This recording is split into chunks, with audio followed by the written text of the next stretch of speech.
The key for us to understand one another doesn't come from speaking loudly, but listening deeply.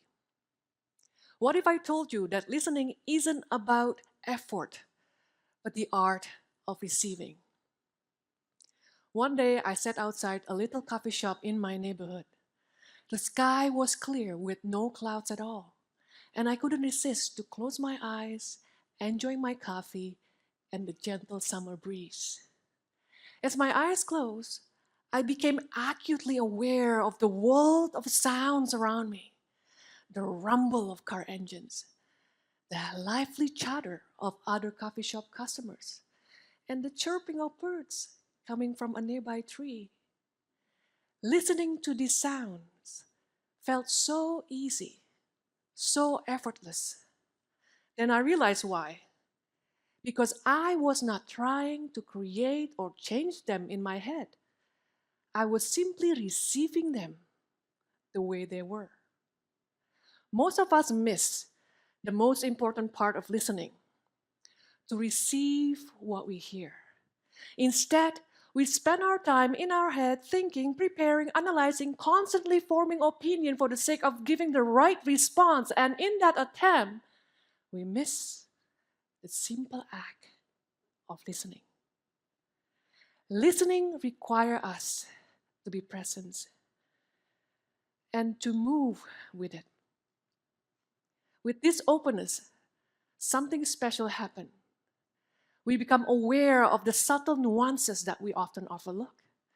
The slight hesitation in a friend's voice, a new idea that is shaping as we listen to someone else's perspective, and even tension in our body and the way we hold our breath as we find ourselves disagreeing with what other people say. These subtleties enrich our understanding, increase our self awareness, and deepen our connection. My fascination with listening started when I began to notice what it did to me and the people around me. When my children were little, they stopped crying when I held them in my arms. From there, I learned my presence means more than my words. In the heat of argument with my husband, I became calmer when he took a time to acknowledge my feeling. From there, I realized what I need the most is not to be right, but to be acknowledged. When others reflected back what they heard from me without judgment, without trying to fix me, I felt understood. I gained clarity. When a group of people who genuinely listened to one another came together, I witnessed a natural flow of ideas and insights that far exceeded what any person could do alone. From there, I felt relief. You know why? Because I don't have to be the smartest person in the room or expect myself to have all the answers. I just need to be open and receptive to the collective intelligence that is readily available when we are together. I knew then, if there's one remarkable force that can transform human experience, it is the power of listening. Through my own journey and working with others as a coach and facilitator, I also realize most people struggle to listen because often we don't know how to truly listen to ourselves. So it hit me that the best way to learn to listen is by experiencing what it feels like to be heard and acknowledged, and do the same for others. So 3 years ago, I started a deep listening practice circle, a safe space for people to slow down, not just to hear and receive others, but to listen and embrace themselves. In this practice, I applied three ingredients that help people to listen deeply. And I invite you to apply this in your daily conversation as well. First, sharing from your heart. In the practice, when it's your turn to share, you step into the middle of the circle, surrounded by listeners, and share your response to a reflective question such as, what do you need to let go to give yourself a room to grow?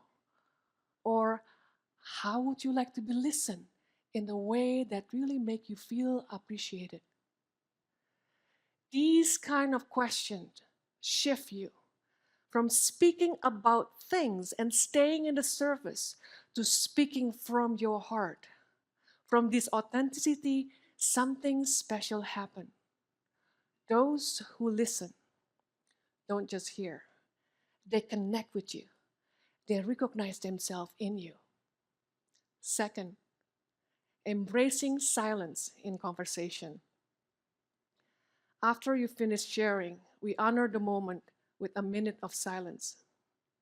It might feel odd because we are used to filling silence with words in our conversation.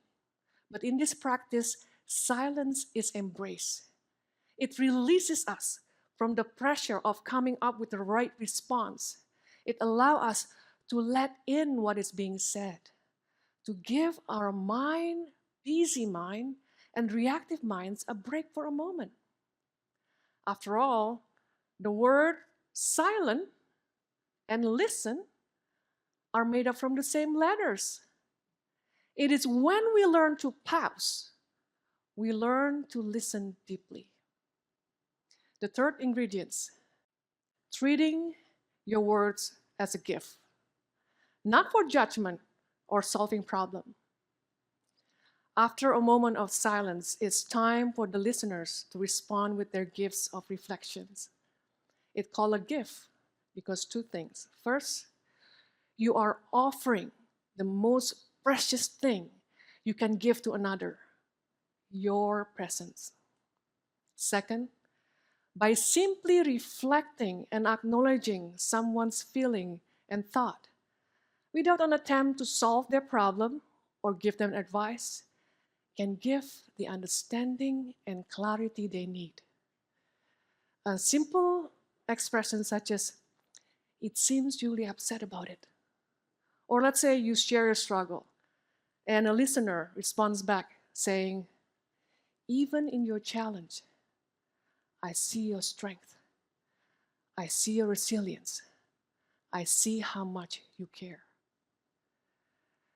From facilitating this practice and learning to listen deeply in my professional and personal lives, I came to a conclusion that the best gift we can give others and ourselves is the opportunity to be seen and acknowledged. When I see you, not by what matters to me, but by what matters the most to you. When I see you, not according to my expectation, but by who you truly are. When I see you without judgment and openly accept what is alive in you. Imagine the world where we all can feel understood and acknowledged. In such a world, we no longer need to scream, fight, or hide. Instead, we become kinder, open, and happier. At the heart of humanity lies something simple yet powerful, our ability to listen. By deepening this capacity, we tap into what unites us all, our shared humanity. Making the world a better place begins with each of us, one conversation at a time. And the path is remarkably simple, by our willingness to listen with open hearts. Thank you.